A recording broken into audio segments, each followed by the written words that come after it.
Hi everyone, welcome to Sam institute. So మనము daily current అఫైర్స్లో భాగంగా ఈ రోజు ఉన్నటువంటి ఇంపార్టెంట్ కరెంట్ ఈవెంట్స్ ఏమన్నా ఒకసారి చూద్దామండి.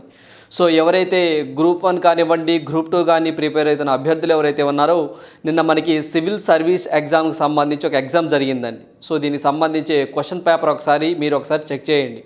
సో ఏవైతే మనం ఇక్కడ రెగ్యులర్గా కరెంట్ అఫైర్స్ అందించడం జరుగుతుందో, సో ఈ యొక్క కరెంట్ అఫైర్స్ అనేవి చాలా యూజ్ఫుల్గా ఉన్నాయని చెప్పేసి మనకి అభ్యర్థులు ఫోన్ కాల్ చేసి చెప్పడం జరిగిందండి.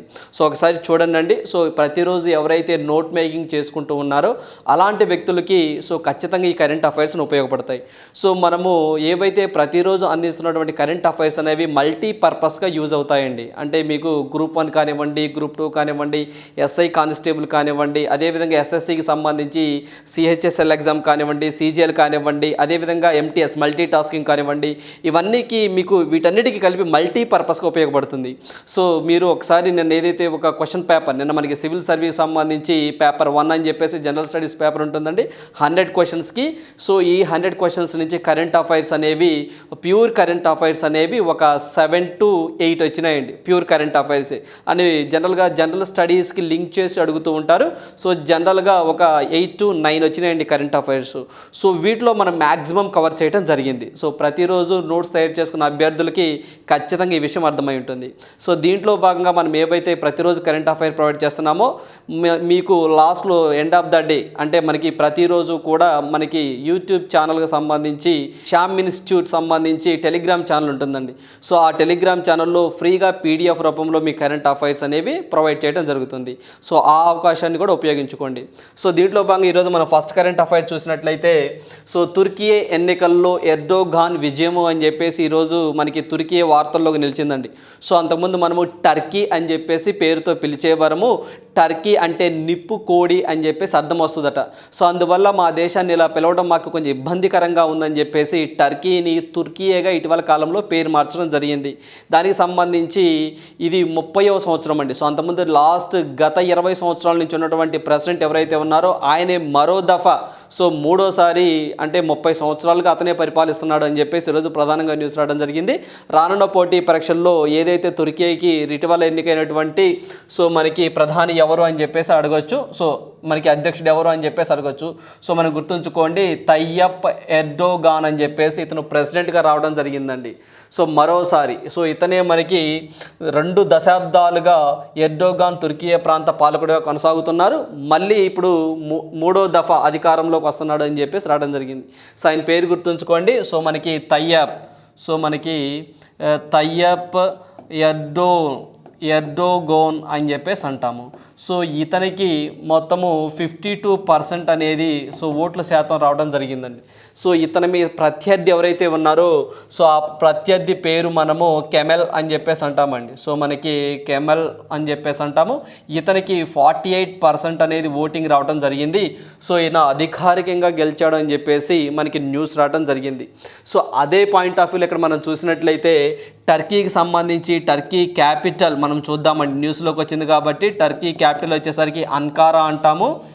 సో మనకి అన్కారా అని చెప్పేసి అంటాము. దీని యొక్క కరెన్సీ వచ్చేసరికి చూసినట్లయితే మనము లిరా అని చెప్పేసి అంటామండి. లిరా అంటే టర్కీయే లిరా అని చెప్పేసి అంటాము. టర్కీ అనొచ్చు లేదా తుర్కీ అనొచ్చు. అఫీషియల్గా అయితే ఇప్పుడు మనం తుర్కీ అని చెప్పేసి అనాలి. సో దీని క్యాపిటల్ చూసాం, కరెన్సీ చూసాం, ప్రత్యర్థి చూసాం, సో గెలిచిన వ్యక్తి చూసాం, వాళ్ళ పర్సంటేజ్ కూడా చూసాం. ఇదండి దీనికి సంబంధించి ఓవరాల్గా. అయితే ఏదైతే ఈ యొక్క తయ్యప్ ఎర్డోగాన్ ఉన్నారో సో ఇతని యొక్క పొలిటికల్ పార్టీ అండి జస్టిస్ డెవలప్మెంట్ పార్టీ అని చెప్పేసి, సో మనకి జస్టిస్ డెవలప్మెంట్ పార్టీ అని చెప్పేసి ఈ పార్టీకి కోఫౌండర్గా కూడా ఈ యొక్క మనకి తయ్యప్ ఎర్డోగాన్ అనే వ్యక్తి ఉండడం జరిగింది. సో అదేవిధంగా టర్కీ అనగానే మీకు ఒక పాయింట్ గుర్తు రావాలండి. ఇటీవల కాలంలో మనకి ఫిన్లాండ్ అనేది నాటోలో 31వ దేశంగా జాయిన్ అవ్వడం జరిగింది. సో అలా 31వ దేశంగా జాయిన్ అయింది కాబట్టి సో ఏవైతే నాటోలో మెంబర్షిప్ తీసుకోవాలంటే నాటోలో ఉన్న మెంబర్స్ అంటే సభ్య దేశాల మొత్తం ఒప్పుకోవాలి. సో లాస్ట్గా ఒప్పుకున్నటువంటి కంట్రీ ఏంటి అంటే తుర్కీయేనండి. సో తుర్కీ ఒప్పుకోవటం వల్లే సో మనకి ఏదైతే ఈ యొక్క ఫిన్లాండ్ అనేది నాటోలో మెంబర్షిప్ తీసుకోవడం జరిగిందనే పాయింట్ ఇక్కడ లింక్ చేసుకొని చదువుకోవాలి. అట్ ద సేమ్ టైం ఇటీవల కాలంలో తుర్కీ అండ్ సిరియాలో భూకంపం వచ్చిందండి. సో మనకి 7.8గా రెక్టార్ స్కేల్ మీద నమోదైందని చెప్పేసి మనం కరెంట్ అఫైర్స్లో చదువుకున్నాం. సో ఈ యొక్క తుర్కీ కానివ్వండి, అదేవిధంగా సిరియా కానివ్వండి, భూకంపం రావడం వల్ల మనం అక్కడ సహాయక చర్యల్లో భాగంగా మన భారత ప్రభుత్వం అనేది ఆపరేషన్ దోస్త్ అని చెప్పేసి కార్యక్రమాన్ని కూడా చేపట్టిందనే పాయింట్ మీ అందరికీ తెలిసిందే. సో ఆ పాయింట్ కూడా మీకు టర్కీ అనగానే ఆ పాయింట్లు గుర్తు రావాలి. సో 2 పాయింట్లు గుర్తు రావాలి. ఒకటి వచ్చేసరికి ఇటీవల కాలంలో నాటోకి మెంబర్షిప్ ఇవ్వడంలో భాగంగా లాస్ట్గా ఏ కంట్రీ ఒప్పుకుంది ఫిన్లాండ్ చేరికను అంటే తుర్కీ. అట్ ద సేమ్ తుర్కీలో ఇటీవల కాలంలో భూకంపం వచ్చింది. తుర్కీ అండ్ సిరియా 7.8 దానికి మనం పెట్టిన ఆపరేషన్, అక్కడ సహాయక చర్యల్లో భాగంగా మనం పెట్టిన ఆపరేషన్ దోస్త్ అని చెప్పేసి మనం గుర్తుంచుకోవాలి. రైట్. సో నెక్స్ట్ వన్ చూద్దాము. సో నెక్స్ట్ కరెంట్ అఫైర్ చూసినట్లయితే చైనా స్వదేశీ విమానం సక్సెస్ అని చెప్పేసి ఈరోజు ప్రధానంగా న్యూస్ రావడం జరిగిందండి. సో చైనా కంట్రీ వాళ్ళు ఇప్పటి వరకు స్వదేశీ పరిజ్ఞానంతో, అంటే మనకి మేడ్ ఇన్ ఇండియా చైనా అనే కాన్సెప్ట్తో స్వదేశంగా ఒక సొంత విమానాన్ని తయారు చేసుకున్నారు. సో అంతకుముందు వాళ్ళు ఎయిర్ బస్తో కానీ బోయింగ్తో కానీ ఇలా టైప్ అయి చేసుకునేవారు విమానాలని, దీనికి సంబంధించి మ్యానుఫ్యాక్చర్ని. ఇప్పుడు మనకి సొంతగా వాళ్ళే తయారు చేసుకున్నారు. సో దీని మీద క్వశ్చన్ రావడానికి ఆస్కారం ఉంటుంది. ఆ విమానం పేరేంటి అని చెప్పేసి అడగొచ్చు. లేదా ఇటీవల కాలంలో ఏ దేశం సొంతగా విమానాన్ని తయారు చేసుకుందని ఆ విమానం పేరిచ్చి కంట్రీ అడగొచ్చు, అలా కూడా అడగొచ్చు. ఇక్కడ మనం చూసినట్లయితే సో దీనికి C91, సో మనకి C919 అనే ఒక విమానాన్ని వీళ్ళు యొక్క సొంతగా వీళ్ళు తయారు చేసుకున్నారని చెప్పేసి. సో మనకి బోయింగ్ కానివ్వండి, ఎయిర్ బస్ సంస్థలతో పోటీ పడేలా చైనా ప్రభుత్వం ఆధ్వర్యంలోనే దీన్ని చైనా ఈస్టర్న్ ఎయిర్లైన్స్ ప్రయాణికుల విమానం, సో దీనిని చైనా ఈస్టర్న్ ఎయిర్లైన్స్ వాళ్ళు దీన్ని తయారు చేశారు. సో దగ్గరగా తొలిసారిగా షాంఘై నుంచి బీజింగ్కి వెళ్ళిన ఈ విమానం 2.5 గంటల్లోనే సురక్షితంగా గమ్యస్థానానికి చేరుకున్నట్లు జిన్హువా న్యూస్ ఏజెన్సీ వెల్లడించింది. సో అది చైనాకు సంబంధించిన ఒక న్యూస్ ఏజెన్సీ అండి, జిన్హువాహు అనేది. సో వాళ్ళు ప్రకటించడం జరిగింది. సో మనం బాగా గుర్తుంచుకోవాల్సింది ఈ యొక్క విమానం పేరండి. సో మనకి C919. సో మొదటి దశగా ఎక్కడ దీన్ని, సో మనకి తొలిసారిగా దీన్ని ప్రయోగించారు అంటే దీని యొక్క ఏదైతే ప్రయాణం సాగింది అంటే మనము షాంఘై అండి. సో మనకి షాంఘై టు అంటే ద బీజింగ్ మధ్యలో సో దీన్ని ట్రయల్ రన్ వేయడం జరిగింది. సో చైనా అని చెప్పేసి గుర్తుంచుకోండి సరిపోతుంది. సో ఇలా ఏవైనా స్వదేశీ పరిజ్ఞానంతో తయారు చేస్తే, లైక్ మనం చూసినట్లయితే రీసెంట్గా INS విక్రాంత్ మనం తయారు చేసామండి స్వదేశీ పరిజ్ఞానంతో. ఇలాంటివి ఏమన్నా సొంతగా ఓన్గా బిల్డ్ చేసుకుంటే మనం ఖచ్చితంగా వాటి మీద ఎగ్జామ్ పాయింట్ ఆఫ్ వ్యూలో బిట్ వచ్చింది అని చెప్పేసి మనం ఎక్స్పెక్ట్ చేయొచ్చు. రైట్. సో నెక్స్ట్ వన్ చూద్దాము. సో నెక్స్ట్ వన్ చూసినట్లయితే Kashmiri pundits celebrates the annual kheer Bhavani Mela. So మనకి ఖీర్ భవానీ మేళా అనేది ఏ రాష్ట్రంలో జరిగిద్ది అని చెప్పేసి స్ట్రైట్ క్వశ్చన్ అండి. జనరల్గా ఇంపార్టెంట్ ఫెస్టివల్స్ ఇన్ ఇండియా అనే టాపిక్లో మనం చదువుకుంటాం. జనరల్గా చాలా ఎగ్జామ్లో కూడా important festivals, important tribes and classical dances, folk dances ఇలా కల్చర్ మీద అడగడానికి ఆస్కారం ఎక్కువగా ఉంటుంది. సో ఒక మేళా ఇచ్చి ఈ మేళా ఎక్కడ జరుగుతుందని చెప్పేసి, లేదా ఒక ఫెస్టివల్ ఇచ్చేసి ఈ ఫెస్టివల్ ఎక్కడ జరుగుతుందని చెప్పేసి ఇలా ఎగ్జామ్లో స్ట్రైట్ క్వశ్చన్ ఏ రాష్ట్రంలో అడుగుతారు, ఏ రాష్ట్రంలో దీన్ని జరుపుతారు అని చెప్పేసి అడుగుతారండి. లేదా ఇంకొంచెం కష్టంగా అడగాలి అంటే ఏ మంత్లో దాన్ని సెలబ్రేట్ చేస్తారు అని చెప్పేసి అడుగుతారు. మంత్ కూడా మనం గుర్తుంచుకోవాలి. సో ఇక్కడ మనం చూసినట్లయితే ఖీర్ భవానీ మేళా అనేది జనరల్గా మే నెలలో చేస్తారు అని చెప్పేసి గుర్తుంచుకోండి. అట్ ద సేమ్ టైం ఎక్కువగా కాశ్మీరీ పండిట్స్ అని చెప్పేసి అక్కడ పండిట్స్ ఎక్కువగా చేస్తారు. వాళ్ళతో పాటు కూడా అక్కడ లోకల్ పీపుల్ ఎక్కువ చేస్తారండి. బట్ మెజారిటీ అయితే మాత్రం 70% అనేది ఆ కమ్యూనిటీ వాళ్ళు ఎక్కువ చేస్తారు. సో ఓవరాల్గా మేము జమ్మూ అండ్ కాశ్మీర్ అని చెప్పేసి గుర్తుంచుకోండి. అట్ ద సేమ్ టైం ఇక్కడ ఒక టెంపుల్లో దీన్ని కండక్ట్ చేస్తారండి. ఆ టెంపుల్ కూడా మనం గుర్తుంచుకోవాలి. సో ఇంపార్టెంట్ టెంపుల్స్ అని చెప్పాం కదా, ఇంపార్టెంట్ టెంపుల్స్. ఒక టెంపుల్ ఇచ్చి ఈ టెంపుల్ ఏ రాష్ట్రంలో ఉందని కూడా అడుగుతారు. సో మీకు రగ్నయ దేవి టెంపుల్ అని చెప్పేసి ఉంటుందండి. సో మనకి రగ్నయ దేవి టెంపుల్ అని చెప్పేసి ఉంటుంది. ఆ టెంపుల్లో సో దీన్ని ఎక్కువగా సెలబ్రేట్ చేస్తారని చెప్పేసి గుర్తుంచుకోండి. ఏ టెంపుల్ ఏ ఫెస్టివల్ అనేది ఖీర్ భవానీ ఫెస్టివల్. సో ఇవే కాకుండా జమ్మూ అండ్ కాశ్మీర్లో కొన్ని ఇంపార్టెంట్ ఫెస్టివల్స్ అని ప్రీవియస్ ఎగ్జామ్లో అడిగినవి ఉన్నాయి. ఒకసారి అవి కూడా మీరు నోట్స్ తయారు చేసుకోండి. అది మనం చూసినట్లయితే ఇక్కడ బాహుమేళా ఫెస్టివల్ అని చెప్పేసి, సో మనకి భావ్ మేళా ఫెస్టివల్ అని చెప్పేసి, అదేవిధంగా తులిప్ ఫెస్టివల్ అని చెప్పేసి, తులిప్ అంటే రకరకాల ఫ్లవర్స్ ఉంటాయండి తులిప్ ఫెస్టివల్స్లో. సో తులిప్ రకరకాల ఫ్లవర్స్ అన్నీ అక్కడ మనకి ప్రదర్శన ప్రదర్శన కోసం ఉంచుతూ ఉంటారు. సో తులిప్ పుష్పాలు. సో అదేవిధంగా అహర్బెల్ ఫెస్టివల్ వెరీ వెరీ ఇంపార్టెంట్, చాలా ఎగ్జామ్లో కూడా అడుగున్నారు. సో మనకి అహర్బెల్ ఫెస్టివల్ అని చెప్పి సెలబ్రేట్ చేస్తూ ఉంటాము. సో అదేవిధంగా మనకి యాపిల్ ఫెస్టివల్, అంటే రకరకాల యాపిల్ ఫ్రూట్స్ అనేవి ఇక్కడ మనకి ప్రదర్శనలో ఉంచుతూ ఉంటారు, యాపిల్ ఫెస్టివల్ అని చెప్పేసి. అట్ ద సేమ్ టైం అండి, సో మనకి చారీ ఫెస్టివల్ అని చెప్పేసి ఒకటి చెబుతారండి. చారీ ఫెస్టివల్ అని చెప్పేసి ఇది మనం అమర్నాథ్ కేవ్స్ అని చెప్పేసి ఉంటాయండి. సో అక్కడ బాగా ఫేమస్గా చేస్తూ ఉంటారు ఈ చారీ ఫెస్టివల్. ఇవన్నీ కూడా డిఫరెంట్ ఎగ్జామ్స్లో అడిగినవి. సో ఇవి బాగా గుర్తుంచుకోండి, ఎక్కువగా ఫేమస్ అండి ఇవి. ఏంటివి? జమ్మూ అండ్ కాశ్మీర్లో ఉంటాయి. ఇవి కాకుండా ఒక 2 ఫెస్టివల్స్ లదాఖ్లో కూడా ఫేమస్ అండి. మీ అందరికీ తెలిసిందే, ఇప్పుడు జమ్మూ కాశ్మీర్ లదాఖ్ యూటీగా అయినాయని చెప్పేసి. ఇవన్నీ కూడా జమ్మూ అండ్ కాశ్మీర్కి సంబంధించినటువంటి ఇంపార్టెంట్ ఫెస్టివల్స్. సో మనకి Bahu Mela festival, tulip festival, అహర్బెల్ festival, apple festival, cherry festival. So ఇప్పుడు మనం లదాఖ్ విషయం తీసుకున్నట్లయితే లదాఖ్లో 2 ఉంటాయండి. ఒకటి వచ్చేసరికి హెమీస్ ఫెస్టివల్ అని చెప్పేసి అంటామండి. సో మనకి హెమీస్ ఫెస్టివల్ అని చెప్పేసి జనరల్గా కూడా హెమీస్ నేషనల్ పార్క్ అని చెప్పేసి అంటామండి. మన భారతదేశంలోనే అతి పెద్ద నేషనల్ పార్క్ ఏది అంటే హెమీస్ నేషనల్ పార్కే. సో అది ఒక ఏరియా పేరండి హెమీస్ అనేది. సో హెమీస్ ఫెస్టివల్, ఇక్కడ ఫెస్టివల్, అది నేషనల్ పార్క్ అండి. భారతదేశంలోనే అతి పెద్ద నేషనల్ పార్క్ ఏది అంటే Hemis national park. It is located in Ladakh. So ఇప్పుడు వచ్చేసరికి దీన్ని ఫెస్టివల్ కూడా కండక్ట్ చేస్తారు. అదేవిధంగా స్పితుక్ గస్టర్ ఫెస్టివల్ అని చెప్పేసి, సో మనకి స్పితుక్ గస్టర్ ఫెస్టివల్ అని చెప్పేసి అది కూడా లదాఖ్లోనే కండక్ట్ చేస్తూ ఉంటారు. ఈ 2 కూడా లదాఖ్లో బాగా ఫేమస్. సో ఇలాంటి మేళాస్ మనం చూసినట్లయితే మన తెలుగు 2 రాష్ట్రాల్లో కూడా అండి. సో మనకి సమ్మక్క సారక్క అని చెప్పేసి, మనకి మేడారం జాతర అని చెప్పేసి, సమ్మక్క సారక్క ఫెస్టివల్ అని చెప్పేసి, సో ఇలాంటివి బతుకమ్మ ఫెస్టివల్ అని చెప్పేసి ఇలాంటివి ఎక్కువగా అడగడానికి ఆస్కారం ఉంటుందండి. మన ఆంధ్రప్రదేశ్ విషయంలో తీసుకున్నట్లయితే బ్రహ్మోత్సవాలు కానివ్వండి, రొట్టెల పండుగ కానివ్వండి, ఉగాది కానివ్వండి, సో అదేవిధంగా ఇలాంటివి ఎక్కువగా మళ్ళీ ఫ్లెమింగో ఫెస్టివల్ కానివ్వండి, ఇవన్నీ కూడా ఆంధ్రప్రదేశ్లో ఇంపార్టెంట్ ఫెస్టివల్స్ కిందకు వస్తాయన్నమాట. అందువల్ల మనం ఖచ్చితంగా ఇలాంటి ఫెస్టివల్స్ కానివ్వండి, టెంపుల్స్ కానివ్వండి, మనం ఖచ్చితంగా చదువుకోవాల్సిన అవసరం ఎంతైనా ఉంది. సో మనకి టెంపుల్స్ అనగానే జమ్మూ అండ్ కాశ్మీర్లో మీ అందరికీ తెలిసిందేనండి. సో మనకి వైష్ణోదేవి టెంపుల్ అని చెప్పేసి బాగా ఫేమస్ అండి, వైష్ణోదేవి. అదేవిధంగా అమర్నాథ్ కేవ్స్ అని చెప్పేసి ఉంటుంది, అవి కూడా బాగా ఫేమస్ అండి. సో మనకి జమ్మూ అండ్ కాశ్మీర్లో. రైట్, ఇవన్నీ గుర్తుంచుకోండి సరిపోతుంది. సో నెక్స్ట్ వన్ చూద్దాము. సో మనకి క్లీన్ అండ్ గ్రీన్ జాతీయ అవార్డుకు బెళ్ళనందూరు పంచాయతీ ఎంపిక అని చెప్పేసి ఈరోజు ప్రధానంగా న్యూస్ రావడం జరిగిందండి. సో మనకి ఎన్విరాన్మెంటల్ డే జూన్ 5వ తారీఖు అండి. సో మనకి ఈ యొక్క ప్రపంచ పర్యావరణ దినోత్సవం మనం జూన్ 5న సెలబ్రేట్ చేసుకుంటాం. దీంట్లో భాగంగా కేంద్ర ప్రభుత్వం మన రాష్ట్రం నుంచి, మన ఆంధ్రప్రదేశ్ నుంచి ఒక 3 ప్లేసెస్ని, సో మనకి క్లీన్ అండ్ గ్రీన్, సో ఈ కేటగిరీలో 3 అవార్డ్స్ వచ్చినాయండి 3 ప్లేసెస్. సో ఆ యొక్క ప్లేసెస్ ఏంటి అని చెప్పేసి ఎగ్జామ్లో అడుగుతారు, స్ట్రైట్ క్వశ్చన్. సో అవేంటో చూద్దాము. ఏదైతే ప్రపంచ పర్యావరణ దినోత్సవం సందర్భంగా కేంద్ర అటవీ పర్యావరణ మంత్రిత్వ శాఖ, ప్రజెంట్ ఎవరండి మనకి భూపేంద్ర యాదవ్ గారు ఉన్నారండి. సో మనకి మినిస్ట్రీగా. సో రాష్ట్రంలోని 3 గ్రామ పంచాయతీలకు క్లీన్ అండ్ గ్రీన్ అవార్డులను కోసం ఎంపిక చేసింది. సో అది మనం చూస్తే కాకినాడ జిల్లా. సో మనకి దీన్ని స్మార్ట్ సిటీ కూడా ఉందండి, స్మార్ట్ సిటీ అని చెప్పేసి కూడా అంటారు కాకినాడ జిల్లా. సో మనకి జిల్లా తుని, కోటనందూరు మండలం, బెళ్ళనందూరు. సో మనకి బెళ్ళనందూరు అని చెప్పేసి ఒకటి ఉంటుందండి. సో దీన్ని ఒకదాన్ని సెలెక్ట్ చేశారు. అదేవిధంగా విజయనగరం జిల్లా జోగింపేట, దీన్ని ఒకదాన్ని సెలెక్ట్ చేశారు.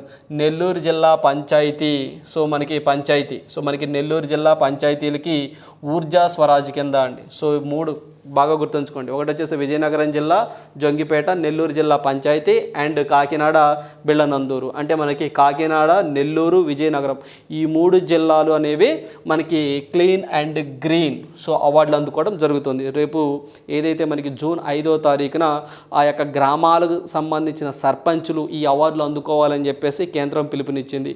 ఆ 3 ప్లేసులు గుర్తుంచుకోండి సరిపోతుంది. రైట్, సో నెక్స్ట్ వన్ చూద్దాము. సో నెక్స్ట్ వన్ చూసినట్లయితే ప్రణయ్ 6 ఏళ్ల తరువాత అని చెప్పేసి ఈరోజు ప్రధానంగా మనం ఇది స్పోర్ట్స్ ఈవెంట్లో చదువుకుంటామండి. సో మనకి మలేషియా మాస్టర్స్ సూపర్ 500 టోర్నీ అని చెప్పేసి, సో ఇది పురుషుల విజేత, మనకి పురుషుల సింగిల్స్ అండి. సో ఈ సింగిల్స్లో సో ఇతను ఎవరైతే మనకి ప్రణయ్ అనే వ్యక్తి గెలుపొందడం జరిగింది. సో ఏదైతే పురుషుల సింగిల్స్ ఫైనల్లో ప్రణయ్, సో మనకి వెంగ్ హంగ్ యంగ్ అతని పేరు అంతేనండి, చైనా వాడిని ఓడించారు. చూడండి, ఎప్పుడైనా సరే ఇలాంటి టోర్నమెంట్ జరిగినప్పుడు గెలిచిన వ్యక్తితో పాటు ఓడిన వ్యక్తి పేరు, ఆ ఓడిన వ్యక్తి ఏ దేశానికి సంబంధించిన వ్యక్తి కూడా మనం చదువుకోవాలి. చాలా ఎగ్జామ్లో ఇప్పుడున్న ట్రెండింగ్లో ఏంటి అంటే, సో ఇటీవల కాలంలో మనకి Malaysia master super 500 tourney Pranay గెలిచారు కదా, అయితే ఎవరి మీద గెలిచాడు అని చెప్పేసి అడుగుతున్నారు. ఇట్లా ఇండైరెక్ట్గా అడుగుతూ ఉన్నారండి. సో అందువల్ల మనం ఏం చేయాలి అంటే, ఖచ్చితంగా సో ఓడిపోయిన వ్యక్తి ఎవరు, అతను ఏ దేశానికి సంబంధించిన వ్యక్తి కూడా మనం ఖచ్చితంగా చదువుకోవాలి. సో దీంట్లో భాగంగానే వెంగ్ హంగ్ యంగ్ పేరు కూడా చూడండి, చాలా బాగుంది.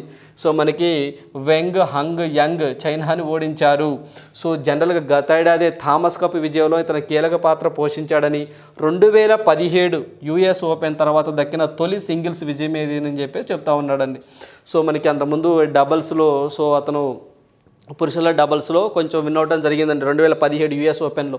సో ఆ తర్వాత ఇప్పుడు మళ్ళీ సింగిల్స్లో ఇదే విజయం అని చెప్పేసి అంటున్నారు. సో ఆయన పేరు గుర్తుంచుకోండి, ఓడిపోయిన వ్యక్తి గుర్తుంచుకోండి, Malaysia master super 500 tourney, right. So next one చూద్దాము. సో నెక్స్ట్ వన్ చూసినట్లయితే, Mukesh Ambani CMD of Reliance industries appointed as a member of the advisory committee of COP28. So మీ అందరికీ తెలిసిందేనండి, COP28 అంటే కాన్ఫరెన్స్ ఆఫ్ పార్టీస్ అని చెప్పేసి అంటాము. అంటే గ్లోబల్ వార్మింగ్ని తగ్గించడం కోసం, సో ఏదైతే భూతాపం ఎక్కువగా ఉంటుందో దాన్ని 1.5 డిగ్రీల సెల్సియస్ లోపే కట్టడి చేయాలి. సో అంత కాడికి పెరిగితే 2 డిగ్రీలు కానివ్వండి ఇలాంటివి పెరిగితే ప్రపంచం అనేది మునిగిపోతుంది, పెను సవాళ్ళను ఎదుర్కోబోతుంది, ప్రకృతి వైపరీత్యాలు జరుగుతాయి అని చెప్పేసి మనకి శాస్త్రవేత్తలు చెప్తా ఉన్నారు. సో దాంట్లో భాగంగానే మనకి last year conference of parties 26 అని చెప్పేసి ఒకటి, 27 అని చెప్పేసి 28 అంటే అన్ని ఎడిషన్స్ అండి ఇవి. అంటే 28 అంటే 28వ సమావేశం అని. లాస్ట్ టైం మనకి కాన్ఫరెన్స్ ఆఫ్ పార్టీస్ 27 సదస్సు అనేది, సో మనకి COP27 అంటే కాన్ఫరెన్స్ ఆఫ్ పార్టీస్ అని చెప్పేసి అంటాం. ఈ అబ్రివేషన్ కూడా గుర్తుంచుకోండి అండి, చాలా ఎగ్జామ్లో కూడా అడిగారు. కాన్ఫరెన్స్ ఆఫ్ పార్టీస్ సో మనకి ఎక్కడ జరిగింది అంటే ఈజిప్ట్లో జరిగిందండి. సో మనకి లాస్ట్ టైము ఈజిప్ట్లో జరిగింది. ఈజిప్ట్లో కూడా షర్మ్ ఎల్ షేక్ అనే ప్లేస్లో జరిగింది. సో దాంట్లో భాగంగానే ఇప్పుడు మనకి 2023కి సంబంధించి మనకి యుఏఈ, సో మనకి యుఏఈ దుబాయ్లో జరగబోతుందండి. సో మనకి ఏదైతే కాన్ఫరెన్స్ ఆఫ్ పార్టీస్ 28 అనేది యుఏఈ దుబాయ్లో జరగబోతుంది. సో దీంట్లో భాగంగా మనం చూసినట్లయితే దుబాయ్లో భాగంగా ఎప్పటి నుంచి జరగబోతుందంటే నవంబర్ 30 నుంచి డిసెంబర్ 12 వరకు జరగబోతుంది. సో ఈ డేట్ కూడా గుర్తుంచుకోండి, రానున్న పోటీ పరీక్షలు ఎలా కూడా అడగడానికి ఆస్కారం ఎక్కువగా ఉంటుంది. నవంబర్ 30 నుంచి సో మనకి డిసెంబర్ 12 వరకు కాన్ఫరెన్స్ ఆఫ్ పార్టీస్ సమావేశం యుఏఈ యునైటెడ్ అరబ్ ఎమిరేట్స్ దుబాయ్లో జరగబోతుంది. సో దీనికి కాను మొత్తం ఏదైతే ఈ యొక్క మీటింగ్కి సంబంధించి ఒక కమిటీ ఉంటుందండి, మొత్తము 31 మెంబర్ కమిటీ ఉంటుంది. అంటే ఈ కమిటీ ఏం చేస్తుందంటే ప్రపంచం ఎదుర్కొన్నటువంటి సవాళ్ళు అంటే పర్యావరణానికి సంబంధించి ఏమున్నాయి ఏంటి, సో వాటిని ఫైండ్ అవుట్ చేసి ఏ విధంగా వాటిని రెక్టిఫై చేయాలి, సో ఏ విధంగా వాటిని మనము అడ్డంకులు తొలగించుకొని భూతాపాన్ని తగ్గించాలి అని చెప్పేసి వాళ్ళ వ్యూస్ ఒపీనియన్స్ మొత్తము వీళ్ళు కలెక్ట్ చేస్తూ ఉంటారనమాట. అట్లా మొత్తము 31 మంది మెంబర్స్ ఉంటారు. సో ఆ 31 మెంబర్ కమిటీలో మన భారతదేశం నుంచి సో ఇద్దరిని తీసుకోవడం జరిగింది. ఆ ఇద్దరి పేర్లు గుర్తుంచుకోండి. ఒక ఆయనే వార్తల్లోకి వచ్చారు, రిలయన్స్ ఇండస్ట్రీస్ ముఖేష్ అంబానీ గారు. ఇతనితో పాటుగా మనకి సునీతా నారాయణ అని చెప్పేసి ఒక ఆమె ఉన్నారండి. సో ఆమె సునీతా నారాయణ అని చెప్పేసి ఉన్నారు. సో ఆ సునీతా నారాయణ కూడా మనం గుర్తుంచుకోవాలి. ఎవరు ఆ సునీతా నారాయణ అంటే, సో మనకి director general centre for science environment Sunita Narain అని చెప్పేసి. ఈ సునీతా నారాయణ అనగానే మీకు నేషనల్ టైగర్ కన్జర్వేషన్ అథారిటీ గుర్తు రావాలి. భారతదేశంలో సో మనకి నేషనల్ టైగర్ కన్జర్వేషన్ అథారిటీ పురుల సంరక్షణ కేంద్రం ఉండాలని చెప్పేసి ఫస్ట్ సారిగా ప్రతిపాదన తెచ్చిన వ్యక్తి ఈమెనండి, సునీతా నారాయణ. ఈమె ప్లస్ ముఖేష్ అంబానీ, వీళ్ళిద్దరూ మాత్రం ఈ యొక్క 31 మెంబర్ కమిటీలో ఉన్నారని చెప్పేసి గుర్తుంచుకోండి. At the same time COP28 జరిగే సమావేశానికి సో మనకి ఒక ప్రెసిడెంట్గా అంటే ఒక వారధిగా సౌదీ అరేబియాకి సంబంధించి యుఏఈ కంట్రీకి సంబంధించిన వ్యక్తి ఒక మినిస్ట్రీ అండి. సో అతనే మనము సుల్తాన్ అహ్మద్ అల్ జబర్ అనే వ్యక్తి ఉన్నారు. సో ఇతని యొక్క ఆధ్వర్యంలోనే COP28 సమావేశం యుఏఈలో జరుగుతుంది. ఈ యొక్క బిట్ ఏదైతే ఉందో ఈ యొక్క బిట్ అనేది మొన్న తెలంగాణకు సంబంధించి సో మనకి కానిస్టేబుల్స్ మెయిన్స్ ఎగ్జామ్లో అడిగారండి. సో మీరు ప్రీవియస్ పేపర్ ఒకసారి చూడండి, అందువల్లే మనం ప్రతిసారి కూడా ప్రీవియస్ పేపర్ చెక్ చేయమని చెప్తున్నాం. సో తెలంగాణకు సంబంధించి కానిస్టేబుల్స్ మెయిన్స్ ఎగ్జామ్లో ఏదైతే మనకి COP28 సదస్సు యుఏఈలో జరగబోతుంది కదా, దానికి ప్రెసిడెన్సీ ఎవరు, క్రింద ఇచ్చిన వ్యక్తులు ఎవరో దానికి ప్రెసిడెన్సీగా హోస్ట్ పోస్ట్ చేస్తారు అంటే సో మనకి ఏదైతే యూఏఈ కంట్రీకి సంబంధించిన ఒక ఐటీ మినిస్టర్ అండి.